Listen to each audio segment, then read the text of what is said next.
अस्सलामुअलैकुम। मोहम्मद अज़हर सिद्दीक अपने programme maths views के साथ हाजिर खिदमत है। एक डिमांड थी और एक ख़ास तौर पर जो हमारे यहाँ सो कॉल्ड लिबरल और जो अपने आप को सहाफ़ी कहते हैं, वो एक बयानिया बिल्ड करने की कोशिश कर रहे हैं कि नवाज शरीफ या उसके ख़ानदान या मुस्लिम लीग नून वगैरह के गवर्नमेंट के दौर में करप्शन नहीं हुई, सारा इसके पीछे कोई और ताकतें हैं, नादीदा ताकतें हैं या खुफिया ताकतें हैं। आज मैं आपके सामने वो सारे हकायक रखने जा रहा हूँ कि खुदारा झूठ मत बोलें। करप्शन इतनी की है आपकी सोच और वहम या गुमान से ज्यादा है। सबूत बड़ा वाज़ेह है कि इनके आज से 15 साल या 20 साल कबल के असासे देख लें। मैं नाम बताने लगा हूं, नवाज शरीफ, शहबाज शरीफ, चौधरी शरीफ, हमजा शरीफ, मरियम सफदर, सलमान शहबाज, नुसरत शहबाज, ये सारा खानदान इनका। फिर आ जाए ख्वाजा मोहम्मद आसिफ, फिर आ जाए ख्वाजा साद रफीक आ जाए, फिर खोखर ब्रदर्स आ जाएं, फिर जावेद लतीफ़ आ जाएं, फिर आना तनवीर आ जाएं, फिर अपना फजल चौधरी आ जाएं। इन सब की अगर असासा जात की तफसीलात आप देखें तो ये समझने के लिए मुश्किल नहीं है कि ये सब करप्शन में डूबे हुए हैं। पहले आज मैं आपके सामने क्लैरिटी रख दूं, और आज ज़रा ज़रूरी है आपके सामने क्लियर करना। आपको याद है पनामा का मामला आया, इल्ज़ाम लगाया गया, बाद में जस्टिस काजी फाइसा के में इल्ज़ाम लगाने की कोशिश की गई। हालांकि इब्तदा जो होती है वो पनामा स्कैंडल से शुरू होती है, फिर उसके बाद एसेट रिकवरी यूनिट या सुप्रीम कोर्ट ने आज खुद नोटिस लिया और बाहर की जायदादों के हवाले से जब तफसीलात तलब की, उसमें स्विस बैंक के हवाले से भी आपको पता है इसहाक डार का ख़त आज भी रिकॉर्ड के ऊपर मौजूद है जो इन्होंने लिखा था स्विस बैंक से। पहले ज़रा वो मैं ख़त आपके साथ शेयर कर रहा हूँ, ज़रा वो ख़त देख लें। बैकग्राउंड पे आप ये साथ साथ वो चल रहा है, इस ख़त को सामने रख के अंदाज़ा लगा लें। और ये डॉक्टर शाहिद कुरैशी का क्रेडिट है, और उन्होंने जब शो डाला फिर ये ख़त लिखना पड़ा, और वो ख़त जो छपा है वो एज इट इज़ आपके सामने मैंने पेश कर दिया है। फिर बात आती है, इब्तदा होती है पनामा स्कैंडल के हवाले से। पनामा का जो सारा स्कैंडल जब अनर्थ हुआ, सामने आया, अखबारों में आया, बड़ी डिटेल से ये सारी बड़े प्रोग्राम हुए, वो जो कुछ अखबारी ख़बरें उन दिनों की, सबसे पहले दिनों की, ज़रा वो भी मैंने एक रिक्वेस्ट की है बैकग्राउंड पे चल जाए। फिर ये इमरान खान साहब या बाकी लोग ये बाद में सुप्रीम कोर्ट गए। सबसे पहले मैंने असद खल की तरफ से चेयरमैन नैब को और डीजी नैब लाहौर को कंप्लेंटें फ़ाइल की, बना के दिया कि ये सबूत हैं, ये सारी चीज़ें रिकॉर्ड के ऊपर अवेलेबल हैं। कोशिश की मैंने हकायक पर आते हुए, सारी चीज़ों को सामने रखते हुए कि ये रिकॉर्ड पर सारा कुछ आ जाए।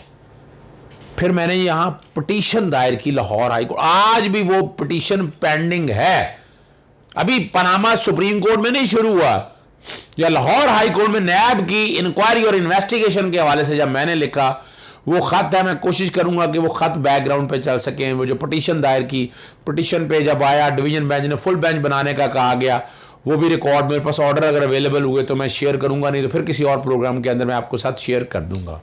फिर इब्तिदा शुरू होती है पनामा केस की। पनामा केस जब फाइल किया शेख रशीद वगैरह ने, इन्होंने एक डिस्क्वालिफिकेशन के कॉन्टेक्स्ट में और साथ साथ ये कहा कि इनको इसकी इंक्वायरी और इन्वेस्टिगेशन भी होनी चाहिए। अब आर्टिकल 62 आपके सामने पढ़ना है, जिसमें सादिक और अमीन के हवाले से डिस्क्वालिफिकेशन के स्टैंडर्ड ये पुराने चले आए हैं। हमेशा से कई लोग ऐसे हैं जो अपने डिक्लेरेशन देते हैं, डिक्लेयर करते हैं, सासा जात या चीज़ें छुपा लेते हैं, तो वो सादिक और अमीन नहीं कहलाते, बड़ी जजमेंट है। तो पनामा केस के अंदर नवाज शरीफ को असासे छुपाने के ऊपर, और ये भी याद रखिएगा, इन्होंने तरीक़ा वारदात ये बनाया हुआ था, यहाँ इंग्लैंड के अंदर बच्चों के नाम पर यहाँ कामे लिए हुए थे, उसमें ख्वाजा आसिफ भी हैं, बाकी सारे, वो सारी चीज़ें रिकॉर्ड पे आ गई, मैं उस पर दोहराना नहीं चाहता। अब वो जब वो कामा लेना तो वह शो करना पड़ेगा तनख्वाहदार मुलाजिम, ये तनख्वाहदार मुलाजिम थे। तनख्वाहदार जब मुलाजिम हो तो डिक्लेयर करें तनख्वाह आपको मिली या न मिली, या क्रू होती है तो वो तनख्वाह है आपकी, वो आपको डिक्लेयर करनी है। आप लिख देंगे मुझे पैसे नहीं मिले, लेकिन आप डिक्लेयर करेंगे, आप वो डिक्लेयर नहीं की, ना इनकम टैक्स की रिटर्नों के अंदर, ना जो असासा जात की डिटेल दी इलेक्शन कमीशन के सामने, वो बड़ी क्लैरिटी के साथ है। और असासाजात के अंदर ये चीज़ें डिक्लेयर करनी थी आपने, और फिर इसी बुनियाद के ऊपर 62(1)(f) के तहत आप डिसक्वालीफाई हुए। वो जजमेंट मैं कोशिश करूँगा रेलेवेंट पोर्शन जो है ना वो बैकग्राउंड पे आपके सामने आ जाए। नज़रसानी की दरख्वास्त दायर हुई, वो भी खारिज हुई। इसी में JIT बनी थी, इसी में ही JIT बनी थी, और JIT ने फिर तहकीक की थी नैब के, और फिर इनके ये सारे असासाजात जिसके वो कहते रहे ये हैं वो ज़राए, मेरी सेंट्रल लंदन क्या पूरे पाकिस्तान में जायदाद नहीं है, ये है वो ज़राए, वो सारी चीज़ें रिकॉर्ड के ऊपर आ गई। JIT ने करप्शन और करप्ट प्रैक्टिस जो कहती है ना कि करप्शन के चार्जेस साबित नहीं हुए, सेक्शन 9 में आज आपके सामने साथ शेयर कर रहा हूं जो बैकग्राउंड पे चलेगा। 12 तरह के जराइम है जो करप्शन है। एक करप्शन पहले होती थी जब नोट लेते और लेते हो पकड़ निशान ज़्यादा नोट आने चाहिए, वो एंटी करप्शन लॉ था, वो रिटर्नेंट एक तरह वजूद में है। लेकिन UN कन्वेंशन और करप्शन 2005 जब आया तो उसने आकर चीज़ें ये सारी रिकॉर्ड पर लेकर आया, और उसने जो चीज़ों को सही सिमत की तरफ लेकर गया। लेकिन यहाँ कानून बन चुका था वाइट कॉलर क्राइम पकड़ने के लिए, और उसमें आपको पता है SRO जारी करते रहे, बच्चों के नाम जदादे रख लेनी और अपनी औकात से ज़्यादा सासे रख लेने, मिसयूज़ ऑफ अथॉरिटी इस्तेमाल करनी, एडवांटेज देना। तो ये 12 तरह के जराइम है सेक्शन 9 के अंदर जो करप्शन कहलाते हैं। याद रखें, इसका कोई भी यानी इसके लिए साबित करना जरूरी नहीं है। जब असासे आपकी औकात से ज्यादा है तो आपको साबित करना है कि मेरे पास जराए मौजूद थे।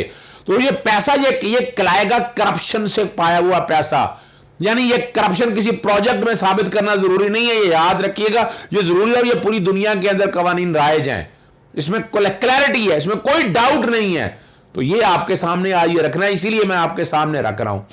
फिर जब JIT बनी, JIT ने रिपोर्ट दी, और उसके बाद जब सुप्रीम कोर्ट के अहकाम के मुताबिक ये रेफरेंस फाइल किए गए, सबसे पहले एवनफील्ड, फिर अल अजीजिया। एवनफील्ड के अंदर बाकायदा शहादतें हुई, नवाज शरीफ आए, रिकॉर्ड आए, 342 का स्टेटमेंट रिकॉर्ड हुए, एक एक मौका दिया गया है, बताएं आकर ये पैसे असासे कहां से खरीदे, कुछ नहीं है सबूत इनके पास। हसन हुसैन भाग गए, एब्सकॉन्डर हो गए, लेकिन इन्होंने कोई तफसीलात नहीं दी हैं। और ये अब आपके सामने जजमेंट, सबसे पहले एवनफील्ड जिसमें 10 साल सज़ा और जुर्माना हुआ सारा, वो टोटल आपके सामने आ गया। फिर एवनफील्ड के अंदर 7 साल जुर्माना, और एवनफील्ड के अंदर ये आपको 10 साल बता दिया, इसमें मरियम भी है और सफदर भी, अवान भी है। अल अजीजिया के अंदर 7 साल सज़ा और जुर्माना हुआ। ये करप्शन क्या है, 9(5) याद रखिएगा, इसमें करप्शन लेते देते साबित नहीं करना, आप अपनी औकात से ज़्यादा सासे नहीं साबित करना, तो ये करप्शन है। तो इस करप्शन पे सजा है, और वह सजा आपको सेक्शन 10 के तहत सुना दी गई। फिर सेक्शन 15 के तहत डिस्क्वालिफिकेशन है 10-10 साल की। पहले डिस्क्वालिफिकेशन आपकी आ गई कि जब आप नाहल हुए तो डिस्क्वालिफिकेशन आ गई आपकी, झूठ बोला है आपने 62(1), और वो नाहली ताउमर है, वो क्लैरिटी के साथ नाउमर है। फिर उन्होंने रिव्यू फाइल किया और रिव्यू भी खारिज हुआ। ये रिकॉर्ड की चीज़ें हैं, तो ये तो पहले क्लियर कर लें आप। और यहाँ मनाज़रीन के लिए ज़रूरी है, इसमें पैसे लेते देते नहीं, वो पकड़ना जो है ना वो अपनी जगह है। 12 तरह के जरा कानून पास किया है, नैब ऑर्डिनेंस पास किया है। असफंदियार वली केस के अंदर इसको कहा कि ये बिल्कुल जायज़ कानून है, आइन और कानून के मुताबिक है, ये क्लैरिटी के साथ चीज़ें सारी रिकॉर्ड के ऊपर मौजूद है। और ये दोनों, अगर किसी को इस पर इख्तलाफ था या कोई प्रॉब्लम थे या इशू थे तो इस ऑर्डिनेंस को बदल दे, तब्दील करते कानून को। आपने तब्दील नहीं किया। 1999 के बाद जो है ना परवेज मुशर्रफ का दौर रहा, चौधरी परवेज लाई आए, फिर पीपल्स पार्टी आई, फिर पाकिस्तान मुस्लिम लीग नून का दौर आया 2017 तक, ये सारे, और ये कानून इस्तेमाल होता रहा। उस वक्त तो किसी ने नहीं कहा कि नैब का कानून गलत इस्तेमाल होता है। चेयरमैन नैब कैसे लगना, ये सारा वही बताया, किस तरह लगना, प्रोसिक्यूटर लगना, ये सारा नैब के कवानीन के अंदर है, तो इसमें कोई ऐसी बात नहीं है। अब हम आगे बताएं, जो एक हमारे यहाँ सो हॉल्ड लिबरल और एक बड़ा ख्वाजा आसिफ के बारे में मैंने आपका प्रोग्राम पूरा कर दिया था। ख्वाजा आसिफ बड़ा क्लियर कट केस है, करप्शन और करप्ट प्रैक्टिस है, उसमें सजा होनी है, और जमानत हो गई है, सुप्रीम कोर्ट में चलो जी तो जमानत खारिज हो जाएगी। याद रख लीजिए, मैं हकायक पर बता रहा हूँ, मैं कानून के मुताबिक बता रहा हूँ, उनका बेल का केस ये बनता नहीं है। एक जो खबर जो जानबूझ के ख्वाजा आसिफ के बारे में बताएगी कि अक्टूबर के हवाले से डिनर दिया था major general retired Ejaz Ahmad, ये ससुर हैं जनाब कमर जावेद बाजवा साहब के, कि उसमें ख्वाजा आसिफ को कहा गया कि तुम मुस्लिम लीग नून छोड़ दो वरना नैब तुम्हारे पीछे लग जाएगी। दुख और अफसोस का मकाम है, अभी तक जिसने ये बात कही अभी तक उस पर खिलाफ एक्शन क्यों नहीं हुआ। FIA ने, मैं मुतालबा कर रहा हूँ FIA से कि ये वाला कम अज़ कम इस पर इतना बड़ा इल्ज़ाम लगा रहे हैं आप, इतना बड़ा आप इल्ज़ाम लगा रहे हैं सबूत के बगैर। उमर चीमा का नाम है, उमर चीमा जो कहेगा वो सच हो जाएगा। और जैसे ही है, मिसाल के तौर पर अरशद मलिक में नदीम मलिक ने जो कहा है वो भी गलत है।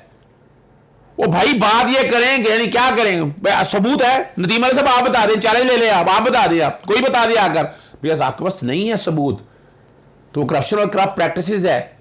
अगर ऐसा कुछ नहीं था तो आज तक अपीलों में केस जीतना जाते, भागते क्यों फिर रहे हैं, भगौड़े हो गए हैं, एब्सकॉन्डर हो गए हैं, क्यों हैं? तो ये भी इल्जाम तराशी और गलत इल्जाम तराशी है, जानबूझकर पाकिस्तानी फौज को मिलाइन करने की कोशिश है। और भी नैब के एक बंदे के पास अगर औकात के मुताबिक नहीं है, अगर मैंने पहले भी क्लियर किया था आपको कि मैं करप्शन करता हूँ और पैसा डिक्लेयर कर देता हूँ, इनकम टैक्स में टैक्स दे देता हूँ, तो क्या वो जायज़ हो जाएगा? तो टैक्स की आमदन दी है आपने, लेकिन वो जो करप्शन का पैसा है उसकी वो फौजदारी जुर्म है। इस तरह मैंने स्मगलिंग का भी बताया था, इसमें ड्रग मनी का भी मैंने आपको कहा था। यानी मैं आज फ़र्ज़ करेंगे ब्रॉथल हाउस चलाना शुरू कर दूँ अगर, और मैं आमदन आया तो आमदन जायज़ तो नहीं है, ये तो इजाज़त नहीं है, ना आइन में इजाज़त है ना कानून में इजाज़त है। इस तरह स्मगलिंग की भी इजाज़त नहीं है, ड्रग बेचने की भी इजाज़त नहीं है, करप्शन की भी इजाज़त नहीं है, तो इनकी आमदनी वाइट नहीं हो जाएगी। तो ये क्लैरिटी के साथ आप लोगों के साथ रखना ज़रूरी है। और ये जो लोग पाकिस्तानी फ़ौज और chief of the army staff को या DGISA जनरल फैज़ हमीद को बदनाम करने की कोशिश कर रहे हैं, वो हक़ाइक़ पर नहीं है। मैं चैलेंज कर रहा हूँ, आएँ बताएँ, आकर साबित करें आप। और वो नदीम मलिक साहब FIA को कह रहे हैं, कमाल की बात है, उस प्रोग्राम के अंदर वो क्या कह रहे हैं, FIA उनके आकर बताए, वो चैलेंज करें, मैं नहीं जाऊँगा। आप अंदाज़ा लगाएं आप इदारों को किस तरह थ्रेट कर रहे हैं। आप जाएँ, फेस करें, बताएं, अगर आपके पास सबूत है, आप सोर्स ना बताएं, लेकिन आपको ये जस्टिफाई तो करना पड़ेगा ना। उनका आपने मुझसे एक बात गलत कही, मैं अगर कहूँ आकर तो आप वो गलत बात चला देंगे। आप किस बुनियाद पर गलत बात आप चलाएंगे? आपको बात सच चलाना है, सच तहकीक करनी है, यही तो मेयार हैं जर्नलिज्म के जो आप तक आने चाहिए। खुदारा मत 5th जनरेशन वार का हिस्सा मत बने, हक़ाइक़ मैंने आपके सामने रख दिए हैं। और जिन लोगों ने अब ये इल्ज़ाम फिर लगाए हैं जनाब मेजर जनरल रिटायर्ड एजाज़ अमजद के ऊपर बग़ैर किसी तहकीक और सबूत के, अपना ख्वाजा आसिफ अरबों रुपए के मालिक बन गया, करोड़ों के मालिक बन गया, कहाँ से आ गया पैसा? कौन सा ऐसा कारोबार है कि जिससे दिनों दिनों में आप अमीर हो जाएं? तो ये सारे मामला था जो आपको सोचने हैं, जिसका आपको फ़ैसला करना है।